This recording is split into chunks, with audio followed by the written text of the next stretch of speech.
I am haunted by consciousness. The great mystery of inner awareness, seemingly so commonplace, truly so astounding.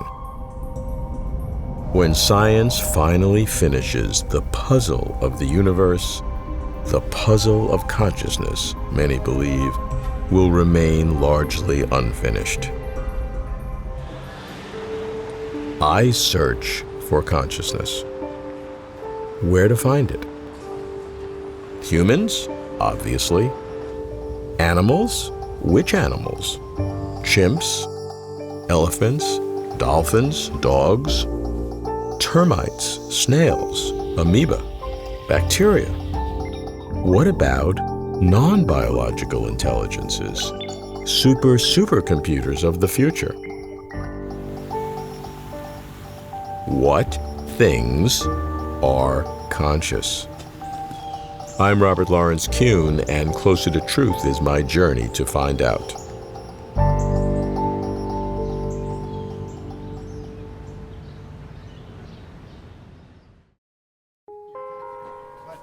Since consciousness is my target, I should start with science and biological naturalism. So I begin in Berkeley with John Searle, a renowned philosopher of mind. John, let's assume we know what consciousness is and that I agree with your definition that consciousness is biologically natural. I want to ask then, what kind of things are conscious?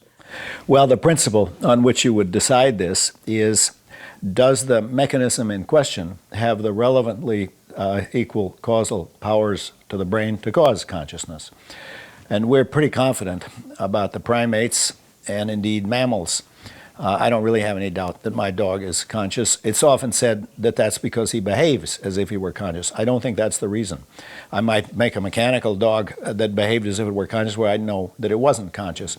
The reason I'm confident that Gilbert, my dog, is conscious is because I know he has the relevant consciousness-producing mechanisms. And no fancy dog neurophysiology is involved in this. I can see those are his eyes and those are his ears and this is his skin. Look what happens when you pinch his skin. At a first glance, we go on behavior. That's our first clue. But what we really want to know is, what is the underlying mechanism? And we don't know enough about how the brain does it to know how far down the phylogenetic scale that goes. And are we dealing with a gradient, or are we dealing with a step function that at some point it cuts off? What I think is, and I think this is kind of obvious, there is a rheostatic feature to consciousness. It can be more or less intense, like a light can be brighter. And we know this from our own experience, the difference between fully alert and awake and just drifting off to sleep. But also, the rheostat has an on-off switch. There comes a point when you're totally unconscious.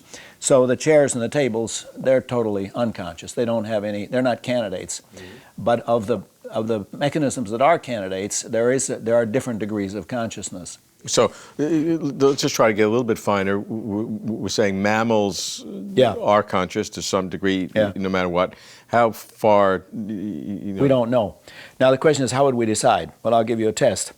Suppose that we had a perfect science of a brain, so we knew exactly how the brain produces consciousness. And suppose we found that consciousness-producing mechanism in all the higher animals, then we're pretty confident that is sufficient for consciousness. Now, if we then did an investigation of really small animals, termites or snails, and we discovered that the consciousness-producing mechanism, call it XYZ, that the XYZ neurobiology exists in snails but not in termites, then we might say that's pretty conclusive evidence that the snail is conscious and the termite's not conscious. But it's an empirical test. It's an empirical test. So I think, and we regard that in real life as conclusive. All right, let's move from animals. Certainly then plants would not have the machinery. Not candidates, no. Okay. Computers are candidates today. If you embed the actual consciousness-producing mechanisms, that is, if you knew what caused consciousness in human beings, and you knew that something was causally sufficient to cause consciousness in another system, then you'd know you'd produce consciousness. Now notice, you don't have to have neurons in order to have consciousness. I mean, it's like saying you don't have to have feathers in order to fly.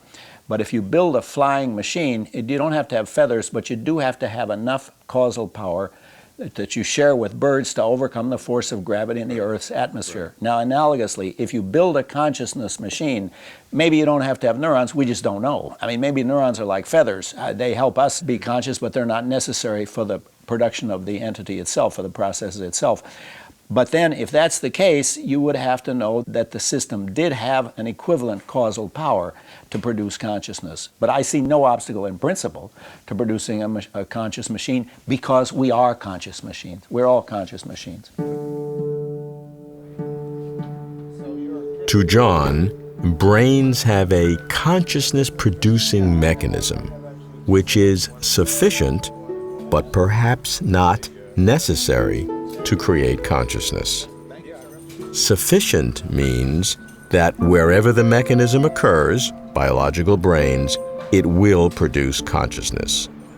Not necessary means there could be other ways, in addition to biological brains, for consciousness to come about. Futurist Ray Kurzweil envisions other ways. Non-biological intelligences, he says, will far surpass human intelligence. But will non-biological intelligences be conscious, Ray? That's the question. Ray, if you just ask the simple question, what things are conscious, you get a whole bunch of different views. What's yours? Well, first of all, fundamentally, it's not a scientific question. We can talk scientifically about the neurological correlates of consciousness, but fundamentally, consciousness is this subjective experience that only I can experience. I mean, I should only talk about it in first-person terms. Now, I've been sufficiently socialized to accept other people's consciousness if they appear conscious, which they don't always. But my own consciousness is really only aware of itself, and it's there's no really way to measure the conscious experiences of another entity. But if I go beyond that, I'd have to say it's an emergent property. We're not going to find a center of consciousness, I don't believe. The consciousness is in this particular module of the brain.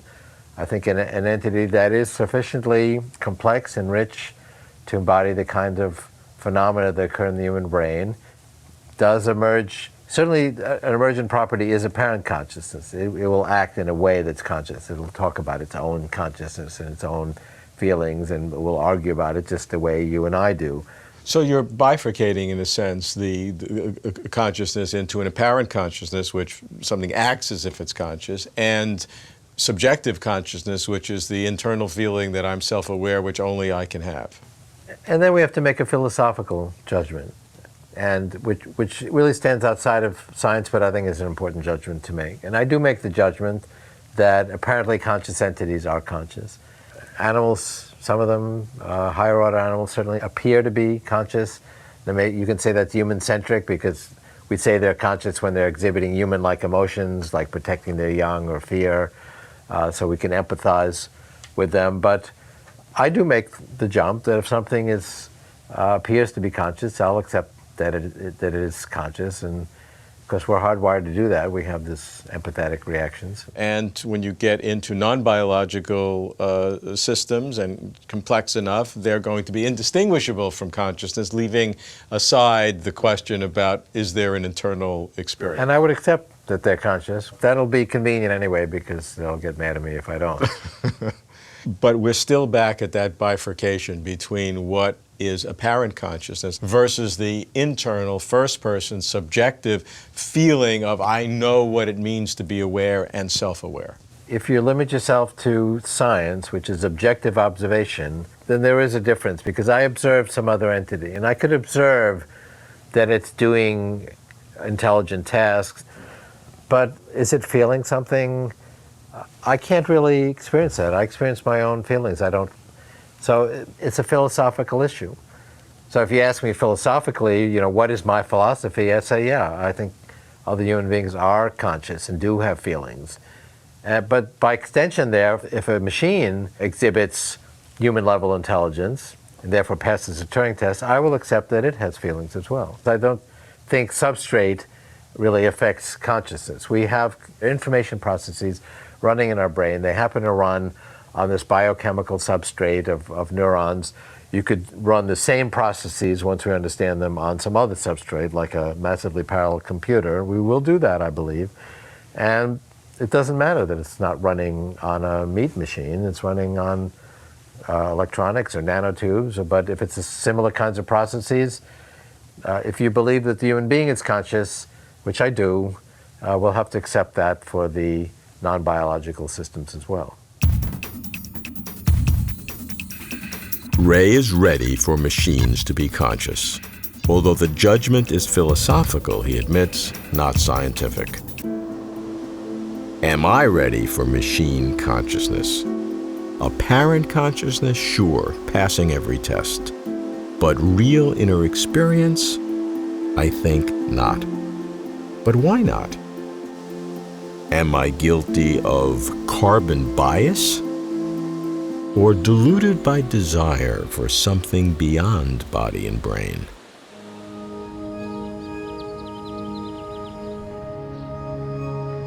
To test the other side, I jump to the opposite worldview. How might a Christian philosopher assess what things are conscious? I visit Biola University in Los Angeles to ask J.P. Moreland, author of Consciousness and the Existence of God. J.P. believes in souls and spirits. How do you view the soul or consciousness in this great chain of life? Well, something either does or doesn't have a soul, but our degree of certainty as to whether something has a soul lessens to the degree that the thing is less analogous to us. Let me explain. This is a part of the problem of the knowledge of other minds. If I'm stuck with a pin, before I grimace and shout ouch, I'm aware in my own case of feeling pain. Now, I notice that you're very analogous and similar to me, so I assume that when you're stuck with a pin, while I can't observe your feeling of pain, before you grimace and shout ouch, I ascribe to you a state called a pain state that is similar to the one I have.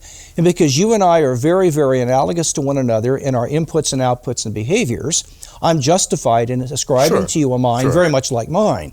To the degree that a living organism's behaviors, in light of their inputs, is different from ours, to that degree we are justified in ascribing a different soul to that organism. Are frogs conscious? Sure, they're conscious. There's good evidence that they feel pain and are able to see flies. There's no evidence that they're capable of forming concepts and thinking thoughts, however. Dogs are different. So, from frogs to great apes, they all have souls, but the souls have different faculties. That's right. Among these they would all traits? They would all have an immaterial substance that contains consciousness and animates its body and makes it living. But the degree of complexity, the number of faculties in that living organism, would vary depending on the organism itself. How far down the scale do you go? Do you go to the very definition of life? Does every expression of life have a soul? If you have a machine, the parts are prior to the whole, and the parts work together independent of the whole. You take the parts out of the whole, you take a radio out of a car or a steering wheel, it's still a steering wheel. If you have parts of a living organism, however, that are what they are in virtue of its relationship to all the other parts, then what you have are parts that are functioning in light of the whole. Yes. The whole is prior to the parts, whereas with inanimate objects, the parts are prior to the whole. Whenever we have evidence that the whole is prior to the parts, You have a soul.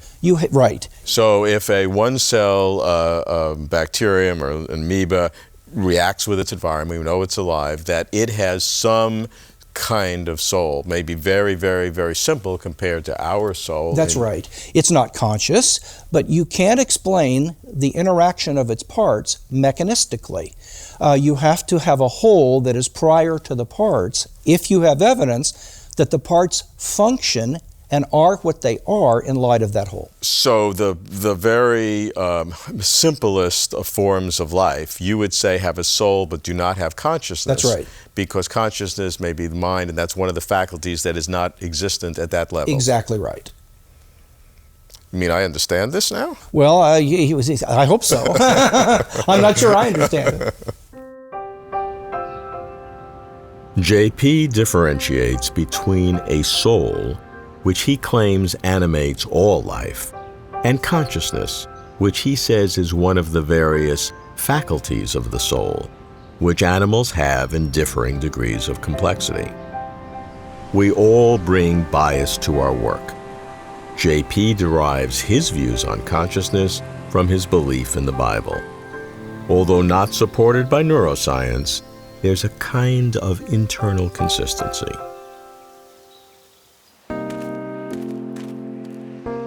What about those whose spirituality cuts a broader path? I go to the hills high above San Francisco, to the Institute of Noetic Sciences, to meet its president, Marilyn Schlitz. Marilyn was trained as an anthropologist and conducted research in parapsychology, giving her a rather wide lens view of what things are conscious. When I think about it, it is a whole. And I see consciousness as a process of reflection and correction and calibration and emergence. An emergence towards something. There's a telos that is about, the manifestation of life. It's the wholeness of the planet. It's the wholeness of, the particular flora and fauna of the rainforest. It's the wholeness of every living creature that acts in a mindful way in a kind of environmental niche that works collaboratively. Consciousness is the whole. It is that frame of organization. And so you can then take the bits. You can say a colony of ants have a capacity to be conscious, and they work together toward a particular outcome. When you watch ants' behavior, they're very intentional. They direct their activities toward a particular object or outcome. Yeah, and when you think about the tremendous diversity of life forms on the planet and how there is this synergistic relationship between the parts, I can see the consciousness of those parts, but for me it makes more sense really to think about the consciousness of the whole. How is it that each of these parts intersects and entangles itself with the other? How is that then similar or dissimilar as you go down the phylogenetic scale? I think part of the narcissism of the Western worldview is the assumption that we're kind of on the top of some hierarchy. Yeah, I feel that way. Therefore, and you are a representative of that. Me, on the other hand, I have a little more humble view of myself, and so when I think about it, I'm aware that your humbleness is your arrogance. Well, then, okay. How can we be aware that part of the worldview that we have created is one in which we are at the top and we are separate from? So when you start thinking about something like cows, and if you were to accept the idea that cows have consciousness, wouldn't that alter your behavior toward cows? I think it would. You start to see that they're very social and playful and engaging, and they love to frolic with one another. And I really think if they were smaller, they'd probably be household pets. Yeah. But because our worldview sees humans as the conscious ones, we have created a way in which we can then send the cows to slaughterhouses and eat them without any reflection on the sort of atrocity that we're committing to their consciousness. How far down do you go? I mean, you talked about ants, single-cell amoeba that react to stimuli. I think so. I mean, I would consider that there are different levels of consciousness, different complexities of consciousness. Okay. Any living form I would consider having some aspect of consciousness. Every single living thing conscious? Consciousness is the whole? Many share Marilyn's way of thinking, melding ancient wisdom traditions, New Age mysticism, and modern science. Frankly, it's not my way of thinking. But whatever expands the footprint of consciousness, I must give a second look. There's one view even more extreme. It's called Panpsychism, and means that everything has something of consciousness, inanimate as well as animate, rocks as well as rodents. Mind is everywhere. At Oxford, the university's Museum of Natural History, I meet Rupert Sheldrake, a biochemist turned parapsychologist. Though his unorthodox theories are criticized severely, Rupert remains unruffled, seeing, he says, a deeper reality. I think that the conventional view that the whole of nature is totally unconscious, that somehow when brains reach a certain size, a kind of light bulb of consciousness goes on, I personally find that a fantastical point of view. It's very unconvincing. I think we have to ask, what does consciousness do? And what consciousness does is enables different possibilities to be held together and chosen among. Now, I think to any system in nature which has possibilities which are not fixed, would have some measure of consciousness. And what quantum physics tells us is that every system in nature is not rigidly determinate. It has possibilities. Even a hydrogen atom, an electron, has a whole realm of possibility open to it, of which only a small fraction is realized. Now, to what extent it's making real choices, to what extent there's consciousness in something as simple as an electron, is arguable and probably undecidable. I think it gets much more interesting when we look at larger systems like the Sun or the galaxy. If consciousness emerges from patterns of electrical activity in your brain and mine, as most materialists would assume, the Sun has vastly more complex patterns of electrical activity than our brains. So why shouldn't that be associated with consciousness? Why shouldn't the Sun have a mind? And if the Sun has a mind, why not all the stars? If all the stars have minds, what about a huge collection of stars like the galaxy, linked up by vast plasma currents of electricity surging through the arms of galaxies, linking together all the parts of it? So you're building a hierarchy of different kinds of consciousness, each one truly conscious, not metaphor, but real? Real, but with its own kind of consciousness. Human consciousness is different from dog consciousness, and Chinese consciousness is different from American consciousness. And sun consciousness is different than earth consciousness. Oh, totally different, yes. Maybe the entire universe has a mind, why not? There may be many, many levels of consciousness, and even atoms and molecules may have limited forms. So you have a nesting of consciousness. A nesting of consciousness. And nature's nested in its organization. I think all things that have consciousness are in the same state. They have a physical reality, like a brain, a body, the sun, its electrical fields, and its whole nature, its whole physical body, with its rhythmic patterns. So it's not like a mysterious entity that somehow comes in and is sort of dualistically welded on for a while to a body. And then it's a realm of possibility that, like a cloud of possibility in the future, that surrounds every physical thing. Does that make you a panpsychic, where you see consciousness at some level or other in everything? Yes, I think there's some kind of mind, not necessarily conscious. I think it's more likely to be unconscious, a kind of mind-like aspect to almost everything. Consciousness is about choice. It's about choosing among possibilities. It's about holding together possibilities. And it's the medium through which creativity can come into being. Now, the whole of the universe is evolutionary. The whole of the universe is creative in that sense, that new things are happening. Where does that come from? And I think that there's a kind of consciousness at all levels in the universe, or some kind of mind. And I think part of I can't help recalling how John Searle, like most philosophers, rejects panpsychism, refuting the idea that proto-consciousness resides in every particle. I've heard that hypothesis before. I think it's hot air because you got to know what's meant by proto-consciousness. So what things are conscious?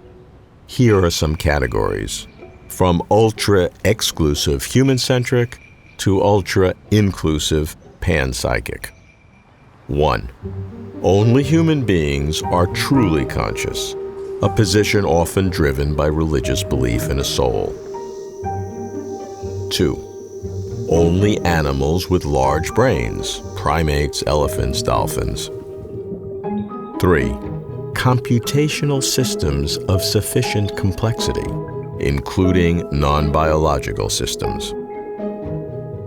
4. All animals, with differing degrees of consciousness. 5. All life of any kind, plant or animal, single cell or multicell. 6. All that exists, non-living as well as living, every particle with proto-consciousness. Key questions. Is biology required for inner experience? Is human consciousness anything special?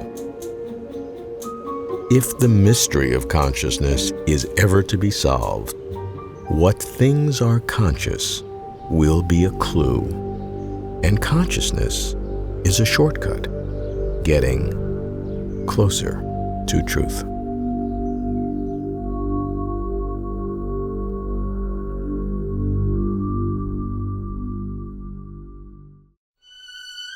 For complete interviews and for further information, please visit closertotruth.com.